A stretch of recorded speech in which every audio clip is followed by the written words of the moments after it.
Good morning, everyone, or good afternoon or good evening, wherever you may be. Begin, as usual, with a short meditation to get ourselves into a more calm state of mind and also generate as positive a motivation as possible for what we are doing in this next hour.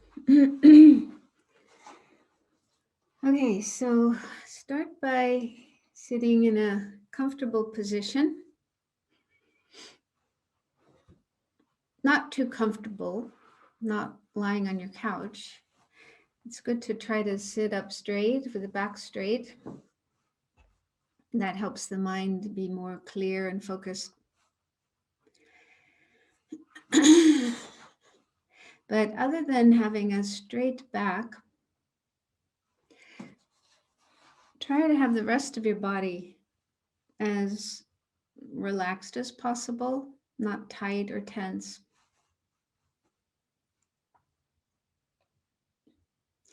So just spend a few moments taking a look at your body from the inside. And if you do notice tension anywhere in your body, do your best to relax that tension, let it go.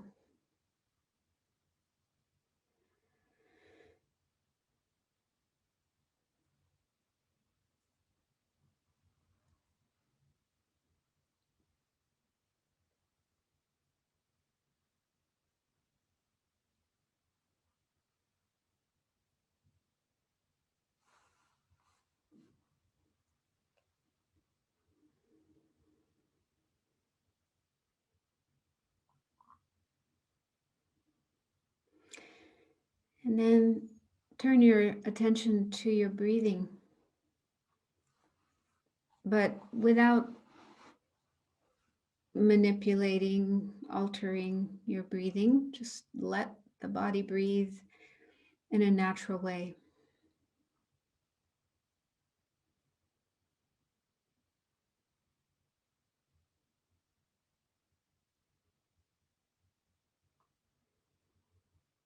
And just spend a few minutes being aware of the breath flowing in and flowing out.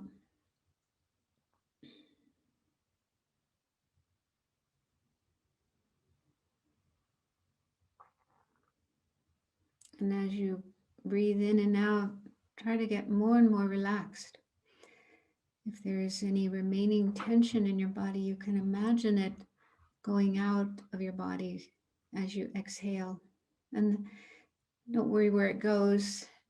Imagine it just disappears in space.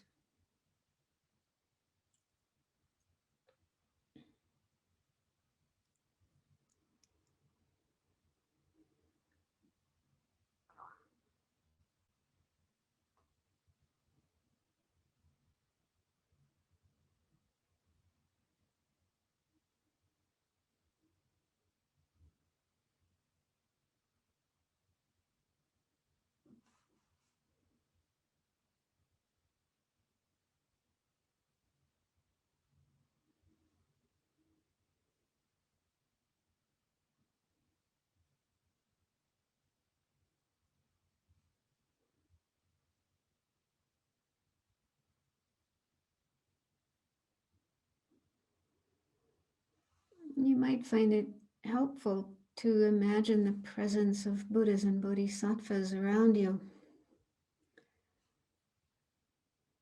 emanating their positive energy, love, compassion, wisdom,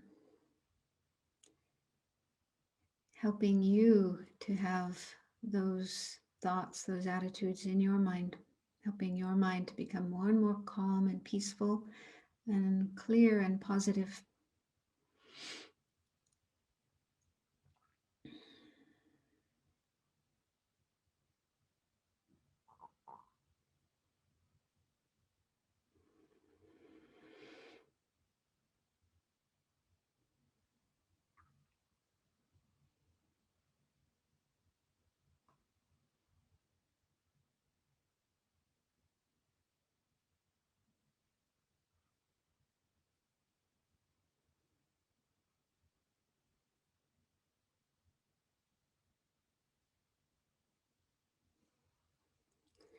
And now let's take a few more minutes to generate a positive motivation as our reason for being here, participating in this class. If you're familiar with the bodhicitta motivation, you can bring that up in your mind. If that's something you're not familiar with, not comfortable with, just try your best to generate a wish to be of benefit to not only yourself, but to other people and to the world, to make your life as meaningful and beneficial as possible. And think that that's why you're here. You want to learn things that will help you bring about such a goal.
So I again made a slide presentation for today's class.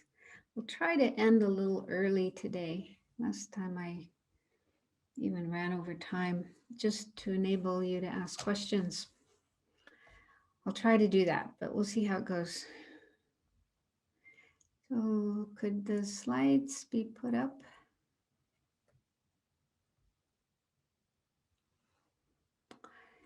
Okay. So this is a list of the things that I plan to talk about today. Different kinds of meditation. The 3 parts of a meditation session. And then we'll look at the topic of rebirth, not spend too much time on that. It's a controversial topic, but just briefly look at it. And then go into the precious human rebirth. Okay, so different kinds of meditation. Next slide. So the reason I'm talking about this is because some people have the idea that meditation always involves just, sitting down and closing your eyes and then stopping all your thoughts, making your mind like thoughtless, or trying to make your mind thoughtless. It's hard to do that, but some people may have that idea that that's the meaning of meditation. And also nowadays, mindfulness meditation has become very popular, very known all over the world. And again, some people might think that is the one and only kind of meditation there is. So in the Tibetan tradition, at least in the Gelug tradition, I think it's true for all the different schools of Tibetan Buddhism, there are other kinds of meditation. And some of these are used in the Lam Rim when we're doing Lam Rim meditation. So I just wanted to explain this.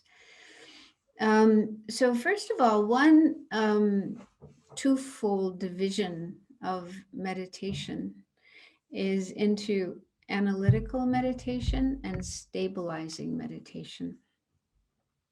So analytical meditation involves thought, thinking, and that's the main kind of meditation that we use in the Lam Rim when we're doing Lam Rim meditation. So, for example, the precious human rebirth, that's what we're going to start looking at today. There's different points, different topics that we need to first learn about and understand and then meditate on. And in our meditation, we're actually thinking to try to understand that topic better and to try to bring about a change in our mind, a transformation in our mind, so that we see things more clearly, more correctly. The ultimate purpose of doing analytical meditation is to attain what's called insight, vipassana. You've probably heard that term, vipassana. Vipassana is sometimes translated as special insight. So it's like wisdom that understands the true nature of things, as opposed to our usual way of seeing things, which is faulty, mistaken. We see things incorrectly. We want to change that. We want to see things correctly as they are. So that's the real purpose of analytical meditation. And the second is stabilizing meditation. And that is for the purpose of developing concentration, training our mind so that it will stay focused single-pointedly on one object that we choose. It could be the breath, it could be an image of the Buddha. So there's different objects you can use, but you focus your mind on that object and then try to keep it there as long as you can, bring it back whenever it goes away. So it's training in concentration, which is a very important state of mind, a very important quality we need to develop in order to attain higher states like liberation and enlightenment. So these two kinds of meditation can be combined in a single session of meditation. For example, if we're meditating on the precious human rebirth, we start off, contemplating different points, and then at some point, we may get a feeling, a kind of aha feeling, thinking in a different way than we have before. Like maybe before we thought, oh, life is meaningless, life is useless, life is hopeless, or I'm really unfortunate, maybe I don't even want to live anymore, I want to die, something like that. So we may have a very negative view about ourselves and our life. So in the course of the meditation, we might suddenly get this feeling of, wow, I am really fortunate. My life is really fortunate, really precious. So that's kind of an insight that we didn't have before. And if we have that insight, then it's recommended that we stop the process of thinking and just stay with that feeling, even if it's just a few seconds. And that way we make our mind really familiar with that experience. Because the meaning, like the word for meditation in Tibetan language is gom, and that literally means to become familiar or to familiarize. So what we're supposed to be doing, what we're trying to do when we meditate, is to make our mind familiar with positive states of mind, positive qualities, correct ways of thinking, in order to counteract our old, incorrect, faulty, and even negative ways of thinking. So we need to familiarize our mind with these new positive insights so that they become more and more our natural way of being. So, you focus on that feeling as long as you can, even just a few seconds until it fades, and then you can go back to thinking, or you can end your session as you wish. So within one session of meditation, we can use both of these two kinds of meditation, analytical and stabilizing. Then there's another twofold division of meditation. One is meditation on an object in order to understand it. For example, the precious human rebirth. So there it's like we're looking at this object. I mean, not with our eyes, but with our mind. We're focusing on it and thinking about it and trying to understand it better. But it's like, the object is over there or out there. And the second type of meditation is to transform the mind into the object. An example of that is compassion. So when we meditate on compassion, initially we do have to think about, what is compassion? What does that mean? But the real purpose of meditation on compassion is to transform our mind into compassion. In other words, to generate that feeling, that experience. So we're actually experiencing compassion and not just looking at it intellectually. So things like compassion, loving kindness, equanimity, we are attempting to bring about those experiences in our mind. And but that isn't the case with meditation on precious human rebirth or the Four Noble Truths, impermanence, emptiness. So we're not there trying to transform our mind into the object, but just understand it better. So that's another way of dividing meditations. And again, both of those two are involved in Lam Rim. When we do Lam Rim meditation, sometimes we're doing the first one, sometimes we're doing the other one. This will become more clear as we go along. And then a third type of meditation is visualization. And that's used a lot in Tibetan Buddhism. For example, visualizing the Buddha, visualizing other deities like Tara. But also in Lam Rim meditation, for example, when we do meditation on compassion or loving kindness, it's really good to think of people, individual people that we know or people we hear about, and visualize them, and then think about how they're suffering and how they don't want to suffer, and that enables us to feel compassion for them. Or with loving kindness, we think about people and how they want to be happy, and they don't have as much happiness as they want, but so we generate the wish for them to be happy. So it's more powerful to visualize actual people rather than just have this vague idea of sentient beings out there somewhere and I want them to be happy and so on. So again, that's just an example, but this will get more clear as we go along. So this is just to inform you, there are different things we do when we practice meditation. It's not always exactly the same. So then next slide. So it said that a session of meditation on the Lam Rim has 3 parts. The first is preparation, and preparation can involve different things. One is sitting down in a good position for meditation, and then calming down your mind in case your mind is agitated, scattered all over the place. You want it to calm down and focus. It's good to do some breathing meditation to do that. Then generating a positive motivation, like bodhicitta. I talked about this last time, different kinds of motivations that we can have. And then doing preliminary practices. So I started talking about these last week, and I'll talk a little bit more today. And then as we go along, add more and more of these preliminary practices, the purpose of which is to really get ourselves into a good state of mind, just like putting fertilizer in the soil before you plant the seeds, to make sure that your seeds will be well nourished and will grow and produce yummy vegetables and beautiful flowers and whatever you're trying to grow. So preliminary practices are like fertilizing our mind, so that when we then meditate on the Lam Rim or think about the Lam Rim, then, things will happen. Our mind will change. And then the second step is the actual practice, and that is meditating on the Lam Rim topic of your choice. And there's lots of different topics in the Lam Rim, so we can't do them all in one session. So there's different ways of doing it.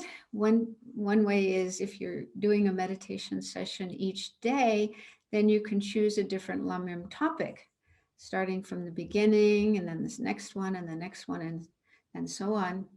And then when you reach the end, you can go back and start again from the beginning. So that's one way of doing it. Or if you're in retreat, some of you may have had the experience of doing a Lam Rim retreat, and you may have several sessions of meditation each day. So again, in each session, you can go through a different topic. Another way of doing it is to focus on just one topic for a period of time. You might say, okay, precious human rebirth. I'm going to meditate on that for a week or even a month or even 3 months in order to really get a deep, strong understanding of that topic. And then when you feel ready, you can move on to the next one. So there's different ways of doing it, but generally we do just have one topic in each session, one of the topics. And then the conclusion, the third part, is at the end, when you're ready to finish your meditation, you don't just immediately jump up and run off somewhere, but spend at least a few minutes dedicating the merit. Merit is positive energy. So when we do something virtuous, positive, like doing meditation, we create merit. We create this positive energy. And it's recommended that we dedicate this to all living beings. So just as we generated a positive motivation in the beginning, why I'm doing this meditation, I want to help all living beings. So at the end, we remember that and send that energy to all living beings. May it bring them peace and happiness and whatever. I mean, you can do lots more. Lama Zopa Rinpoche, he will spend a long time dedicating merits to many, many, many different wonderful causes. So it depends on you, how much time you have and energy you have to dedicate your merit. Okay, the next slide. So last time I mentioned there were 6 preliminary practices that are done before Lam Rim meditation. And I started talking about the first one, but we got short of time. So I'll just a little bit go back to that. The first of the preliminary practices is cleaning your room and setting up an altar. So last time I asked you to just check how you feel when you're in a nice, clean, neat room, as opposed to when you're in a room that's dirty and messy and so on. So hopefully you recognize that you do feel better when you're in a clean, tidy room rather than in a dirty room. I mean, they do say that, when your mind is highly developed, highly accomplished, then the environment doesn't matter so much, doesn't affect you so much. You can meditate anywhere and still get into a really good state of mind. But I think when we're beginners, we are more affected by our environment.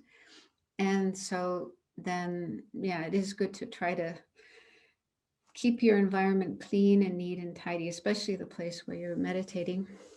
And it's not only for our state of mind, for our own state of mind to be positive, but also other people. If other people come to your house, to your room, then it's a nice offering for them, to offer them a nice, clean, tidy place. I mean, if you imagine, let's say President Biden and the First Lady are going to come to visit your house, or Meghan and Harry, they're going to come to your house to visit you. Would you leave your house in a big mess, all dirty and, dirty dishes lying around? And probably not. Or even your Aunt Mary, coming to visit you. It just doesn't feel right to have visitors come to a dirty house. I mean, they say when we do meditation, especially with the other preliminary practices, we are inviting the Buddhas and Bodhisattvas to come and be with us there in front of us while we're meditating, to inspire us. So if we would clean up our house for ordinary people, then of course we should clean our house for the Buddhas and Bodhisattvas. They're very, very special. So out of respect for others, that's another important motivation to have. And some people don't like cleaning. Some people really have aversion to cleaning. But cleaning can actually become a Dharma practice in itself. This is mentioned in the Lam Rim, whether you're cleaning your room or you're washing your dishes or washing the bathroom, washing your clothes, any kind of cleaning act that we are doing. We can imagine the dirt that we're cleaning away is the mental defilements like ignorance, greed, hatred. So the dirty things in the mind, our own mind, and you can also think other beings. That these are the things we need to clean away so that we stop suffering and we can become enlightened.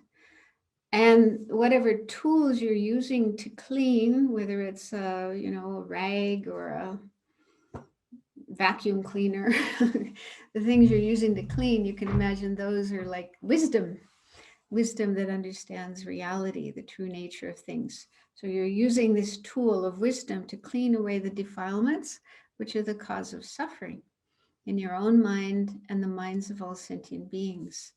So if you think in that way, then cleaning becomes a Dharma practice, a very positive practice. And it also makes it meaningful instead of something you don't really want to do, you have to do. So yeah, so try that. Try that out. I actually like cleaning. I love washing dishes. I wouldn't want to do it all day long, but it's kind of fun to do sometimes. Okay, so the second part is setting up an altar. And I've put a picture here, just a sample altar. It's recommended that on our altar, we have an image of the Buddha, if you have a statue, or it could also be a picture of the Buddha, and place that in the middle. And then the other components that are recommended are a text, and you put the text over on your left side, so you can see over in the corner of the picture. It's wrapped in a kata, a white scarf. That's a text. And then, so that represents the Buddha's speech. So the statue or the picture of the Buddha represents the Buddha's body. The text represents the Buddha's speech. And then the third thing is a stupa, which is over on the right side of the picture, that little white thing. You find these all over Asia, but also now in the West, a lot of places have stupas. That is a representation of the Buddha's mind, all the inner qualities of a Buddha's enlightened mind. So those are the three elements that are recommended to have on your altar if you're able to. You can put other things as well, pictures of your teachers from whom you've learned the Dharma and you find really inspiring. Other deities, like on this altar, there's Chenrezig on the right side, and Kuan Yin, Chinese version of Chenrezig, on the left. So you can put other things as there as well. You can put lights, you can put flowers as offerings. I'll talk more about offerings next week. But it's helpful, and I want you to experiment with this. This is part of your homework for next week. Try making a little altar, either on a table or on a shelf in front of you where you're meditating, and just see if that makes a difference to your mind when you're meditating. See if that helps you to feel more inspired, more enthusiastic about doing meditation.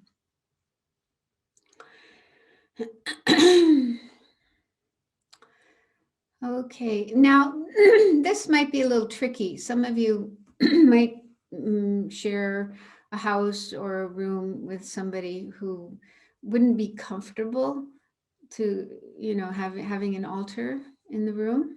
So do be sensitive to that person.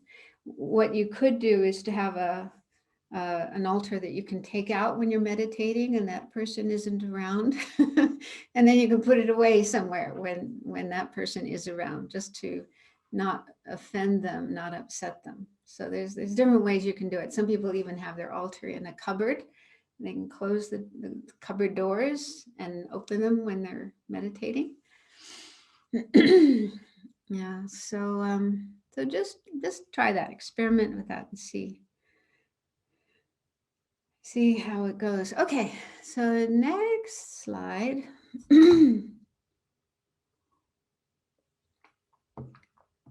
Okay, so we're going to go into the topic of precious human rebirth, but I thought to talk a little bit about rebirth because this is one of the topics that many Western people have difficulty with. In fact, we could spend a whole course just talking about rebirth, but I don't want to do that. And maybe some of you don't have trouble with it, but just in case some of you do. So the first bullet point here is just a brief explanation of what rebirth is according to Buddhism. It says, when an ordinary person dies, their mind separates from their body and takes another rebirth, depending on their karma. When I say ordinary person, that means someone who's not enlightened, because enlightened beings don't have to take rebirth. But those of us who are not enlightened, then this is what happens to us. So when we die, a part of us, which is the mind, it's a different thing than our body and our brain. It's a different phenomena. So the mind and our body, physical body, separate. The body is buried or cremated or whatever. But the mind doesn't die. The mind never dies. It carries on, continues to exist. And it goes on to take another life, another rebirth. And what kind of rebirth we have, where we are born, the circumstances of our next life, and so on. This is according to our karma. It's not a question of choice. Some people have this kind of romantic idea that we get to choose where we're going to be reborn. So according to Buddhism, no, it's not like that. I mean, otherwise, why would anyone choose to be born into a family where the parents are heroin addicts and you experience a lot of abuse, or born in a place where there's no food to eat, like in Yemen right now? I mean, anyway, so according to Buddhism, it's our karma that determines where we are born, what kind of body we have, our family, and the circumstances of our life and so on. So we'll get into karma later. That's another controversial topic.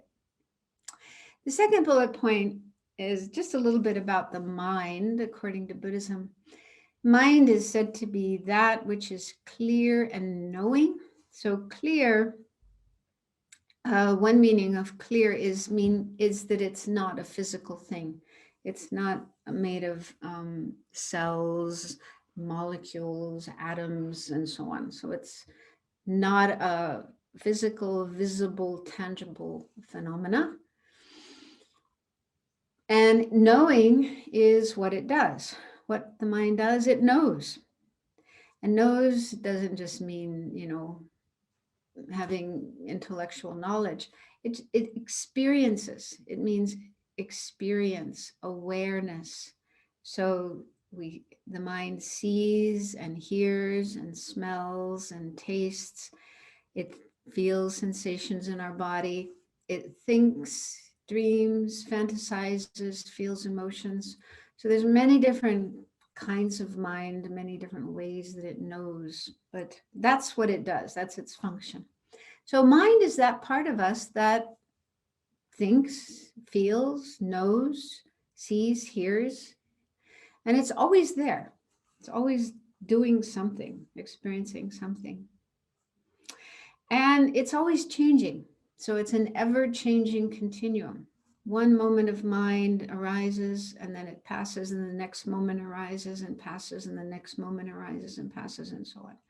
So it's just continuously going and continuously changing. So that's the thing that takes rebirth. So it goes, our mind is there all through our life. And then at the moment of death, when death happens, our mind doesn't stop, doesn't cease. It goes on and leaves this body and goes to another body. And then if we take this back in time, our mind of this moment right now came from another mind of the previous moment, and that came from another mind, and so on and so on and so on, back through time. going to when we were a child, when we were a baby, and even in the womb. According to Buddhism, mind comes into the womb at the time of conception. So mind is already there at the first moment of conception of a new child, a new being. And where did it come from? It came from a previous moment of mind, and that mind belonged to somebody else who lived, and then they died, and then that mind left that body and came into this new body at the moment of conception. And this process can again be traced back into previous lives, previous lives, previous lives. Where did it all start? According to Buddhism, it didn't. There's no beginning. So there's a quotation here from the Buddha. The Buddha said, he's talking to his monks, bhikkhus. Bhikkhus, this samsara is without discoverable beginning. A first point is not discerned of beings roaming and wandering on, hindered by ignorance and fettered by craving. Samsara, probably some of you have heard that term, but it refers to this whole cycle of death and rebirth and suffering that we are in as long as we're unenlightened. We keep going through this process of dying and being reborn, dying and being reborn again and again and again under the power of karma, and also under the power of ignorance, as he mentions, ignorance and craving. These are two of the main factors that keep us stuck in this situation. So anyway, the point here is Buddha says it has no beginning. There's no beginning point to all of this. It's always been going on. So Buddhism says our mind doesn't have a beginning, doesn't have a first point. Now that's a real hard thing to accept, to understand. But on the other hand, if you look at the other explanations for like life, the universe, and so on in science, they talk about the Big Bang, our world and all the other worlds, planets, stars, suns, moons, and all started from the Big Bang. But what happened? What caused the Big Bang? What was there before the Big Bang? There had to be something to cause the Big Bang. Nothing comes from nothing. Nothing comes from absolute nothing. So Buddhism would say, I mean, Dalai Lama talks about this. He seems to accept the idea of a Big Bang, but he says there were things before the Big Bang that caused that to happen. And then there were things before that and things before that. It's very difficult to point to an absolute beginning. And then people who believe in a God, a creator, that the world and everything was created by a God. But where did God come from? Was God created by somebody else? They would probably say, no, he was always there. He didn't have a beginning. So when you try to posit a beginning, it becomes difficult. It becomes problematic. Whatever version of, how things came about, you find most comfortable with. It's difficult to say there is some kind of absolute beginning. So these are difficult points, but remember, the Buddha said that we should investigate, we should check up his teachings and any other teachings we come across. We should think about them, we should investigate them, and use our own intelligence to figure out what makes most sense. And so again, part of your homework, I put on a homework sheet some resources where you can investigate rebirth. Some books, some writers, some things you can check out online. For example, near-death experiences, there's been a lot of research done in that. People remembering past lives, a lot of research on that. So I didn't want to spend time during class, but you can find that information on the homework sheet. So if you do find it difficult to accept rebirth, try to at least keep an open mind. Don't close your mind and say, that's ridiculous. I don't even want to think about that. You know, look into the material. There is actually a lot of evidence, or at least material, that points to rebirth as a possibility. So at least be willing to look into that, because it is a big part of Buddhist teachings. We're going to be running into it again and again. Okay, so now let's look at the topic of the precious human rebirth. I had asked you to read that section of the book. I hope you had a chance. But anyway, we'll go through it, and hopefully some time for questions. So there's a story that during the Buddha's life, he was once with some of his disciples, and he asked them a question. He said, imagine if the whole world is covered with water, like one great big ocean. On the bottom of this ocean is a turtle or tortoise, I'm not sure which, that kind of being. The turtle is blind, and it spends most of its time on the bottom of the ocean. But once every 100 years, it has the chance to come up to the surface and stick its head above the water, just for a short time. And then it goes back down to the bottom of the ocean. And on the surface of the ocean, there's a yolk, like, you know, a lifesaver, like a donut thing, made of gold. And it's moving around all the time. It's never in the same place because of the wind, the, you know, the, what do you call it? The tides, the waves. So it's always moving here and there. So he asked his disciples to imagine this scene. And then he said, so when this turtle comes to the surface of the ocean and sticks its head above the water, what are the chances that he would stick his head through this yolk? Remember, the turtle's blind. The yolk is always moving around. It's huge ocean. So what chances are there that the turtle would, you know, come right at that point and stick its head through the yolk, the circle in the yolk? So the disciples said, not very likely. And the Buddha said, right. And in the same way, being born as a human being is very rare, very difficult. And on top of that, meeting the Buddha's teachings, meeting the teachings that show the path to enlightenment, is also very rare. And you have both of these. Don't waste your time. So the idea there is a precious human rebirth is very rare, very difficult to attain, similar to this blind tortoise sticking its head through the yolk floating on the ocean. Buddhism says there's many different realms of existence, many different kinds of beings, not just human beings, but other kinds of beings as well.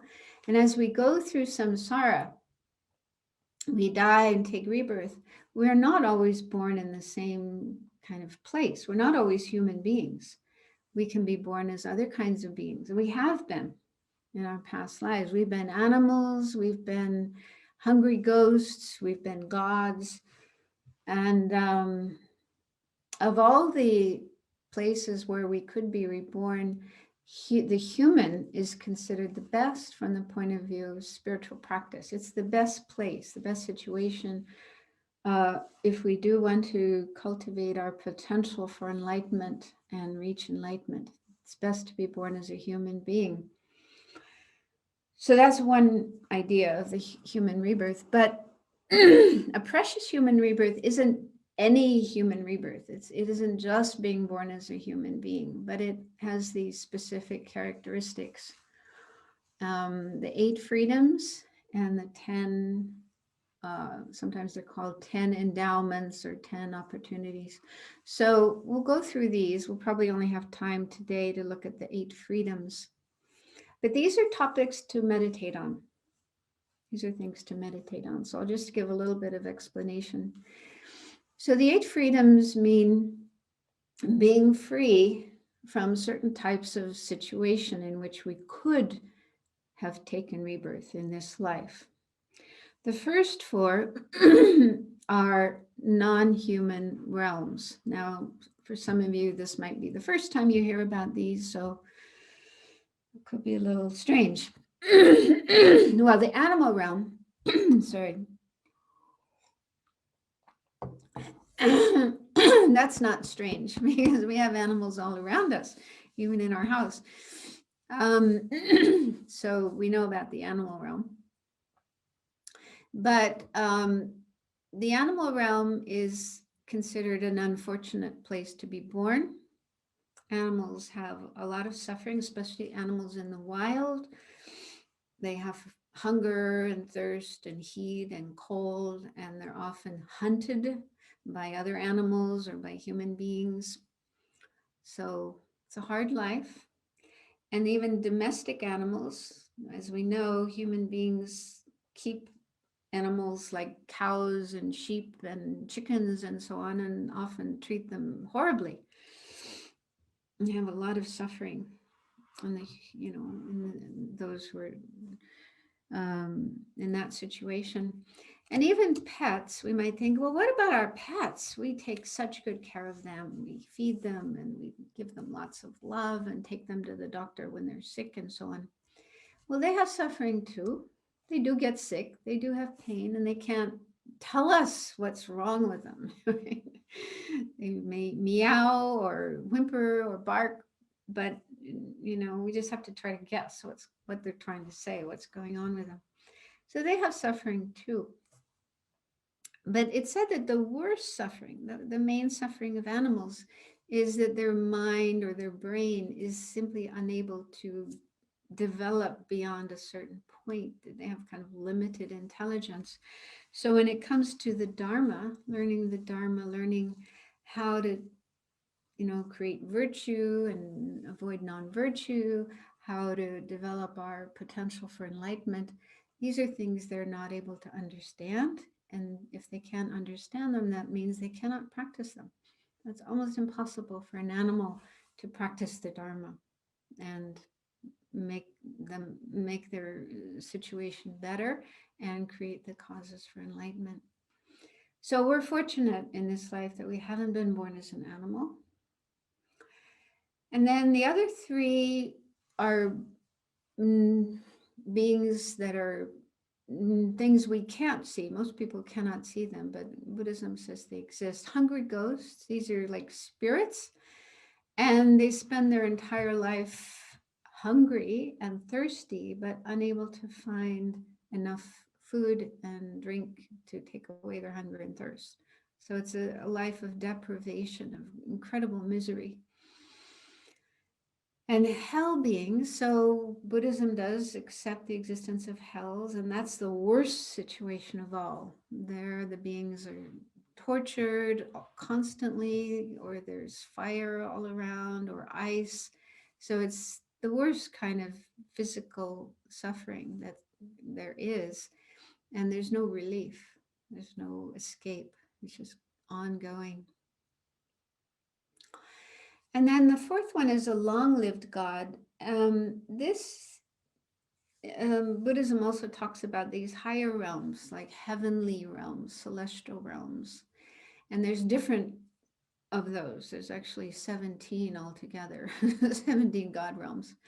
But this one is a specific God realm where the beings, as a result of developing single-pointed concentration, very, very, very good, strong concentration, they are born in a situation where their whole life passes with their mind just absorbed in a state that doesn't have any discrimination. They only have awareness at the time they're born and at the time they die. But in between, their mind is kind of like in a zombie state, maybe we can say.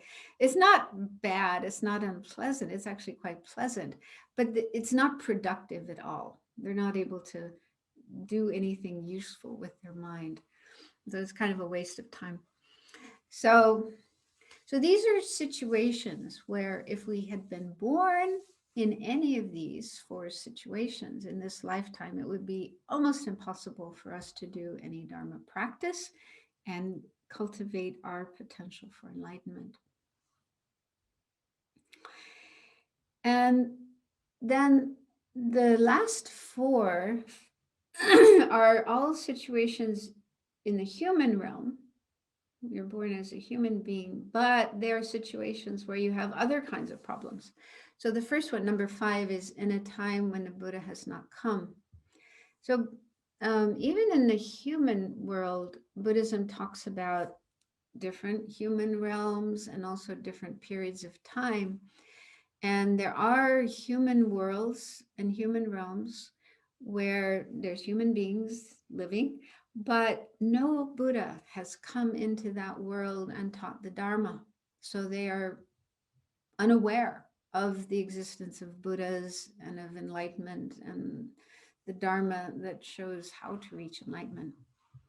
So if we had been born in that kind of situation, we would have no chance at all to even hear about Buddha, about enlightenment, about the teachings, the Dharma that shows us how to become enlightened. So that would be very unfortunate. We might live a very nice life, but there wouldn't be much that's useful in terms of Dharma. Number 6 is if we're born in a remote place where Dharma has not spread. So this was certainly true in the past on this planet. There were lots of places in the world where people didn't know about Dharma, about Buddhism. It's less true today because of the internet. So even people born out in the desert or in Iceland, can go online and find Buddhist teachings and meditations and so on, can learn about the Dharma. But even today, even in the world today, there are people living in places and situations where they may spend their entire life and never hear about enlightenment and the possibility of attaining enlightenment and the means to do so. So if we were born in such a situation, that would be unfortunate, even if we have a human life, a human body. And the 7th is if we were born severely impaired, physically or mentally, such that we couldn't learn the Dharma. So there are people who have that kind of situation. They may be born with certain physical defects, or especially with the brain is damaged in some way through illness or injury or certain conditions. I don't know much about this, but there are situations like that where people's brains are not able to develop beyond, say, the age of 4 or 5. And so it would be very, very difficult for them to learn the Dharma and practice the Dharma. Even if we try to teach them, they wouldn't be able to understand it and practice it. So that would be very unfortunate. And the 8th one is holding wrong views and closed to the Dharma. So again, there are people, human beings, who may be very healthy and they may have the opportunity to learn the Dharma, but their mind would be closed. We probably know people like that, maybe in our family, in our circle of friends, people who think that Buddhism is just rubbish or is the work of Satan or some such thing. Their mind is just completely closed. They don't even want to hear about it, think about it, consider that there's such a thing as enlightenment, there's such a thing as rebirth, there's such a thing as karma, the possibility of transforming ourselves and reaching enlightenment. So if you're a human being, but you have that kind of mind, then that will be very unfortunate. Because even if you meet the Dharma, you wouldn't be interested. You wouldn't want to learn it and practice it. So in meditation, you go through these points one by one, and it's good to try to imagine what it would be like if you were in these situations, in order to get a sense of how fortunate you are that you aren't in any of these 8 situations, that you are free from these 8 situations. So if you do this meditation in that way, then hopefully you'll get a sense of how fortunate you are to have the life that you have, to have the body and mind that you have, to have the conditions that you have, and feel, wow, this life is really wonderful. So this is just one part of the precious human rebirth. There's more, but we don't have time to go further today. So for homework, I would like you to meditate on these. And actually, Mary announced at the beginning today, some of you may have missed that if you came in late, that Venerable Dundrup, Blossom Dundrup, has offered to lead meditation. Maybe you can repeat that again, the details, Mary. What was the Yes, time? thank you. Venerable Dundrup will lead express meditation Friday mornings at 7 to 7:30 a.m. Mountain Daylight Time. So that's Friday. So that's tomorrow coming up. He'll do this until the end of class, May 28th, and he will be reviewing your homework, guiding us through the homework meditation. Yeah, so that's really kind of you, Venerable Dundrup. Thank you for offering that, because this period of time that we have is short, and not enough time to teach and also lead a meditation. So it's really helpful that you are offering that meditation, because it is hard on our own. Yeah, so there is a homework sheet that is online. You can catch it online, but just to let you know, the homework is reading, and there's experiment with having an altar, and then also this reflection on, we don't have time to look at those today. We'll do those next week. Okay, there's the homework. And then reflecting on these 8 freedoms, and do some research on rebirth. If you, even if you are able to accept rebirth, it's helpful to know more about it in case you talk with friends and so on. Okay, so again, I've sort of spent too much time talking and not time for questions. But if you do have questions, you can either put them in the chat box or send them to SPC at, what is it? Yeah, the SPC of Thubten Norbuling. You can send those questions, and they'll send them to me, and I'll try to answer them in next week's class. Yeah, there's a question there about discussing homework answers. If you do have questions, I don't know, maybe some of you might want to get together on your own and have discussions. That's one way of doing that. Or if you have questions you want to ask me, you can send those in, and we can, I'll try to take care of those in class. I mean, it's a little bit difficult to have an open discussion with everybody.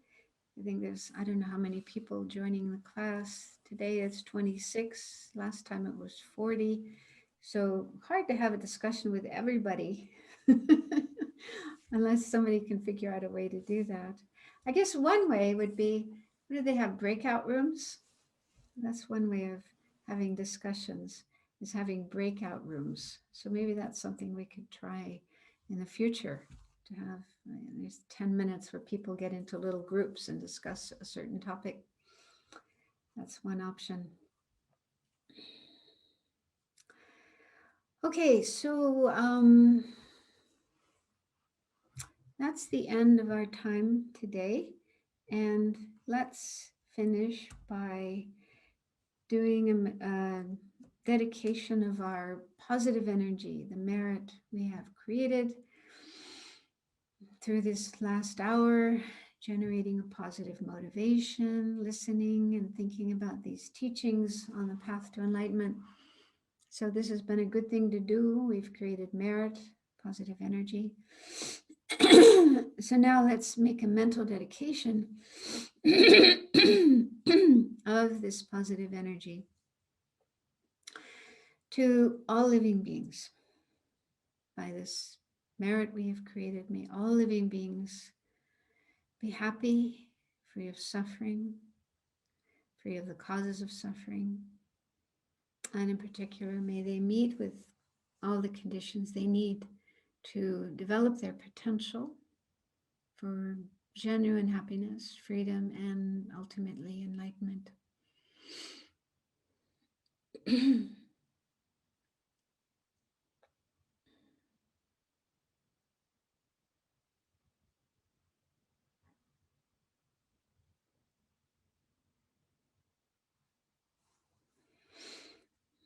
Okay, thank you for joining.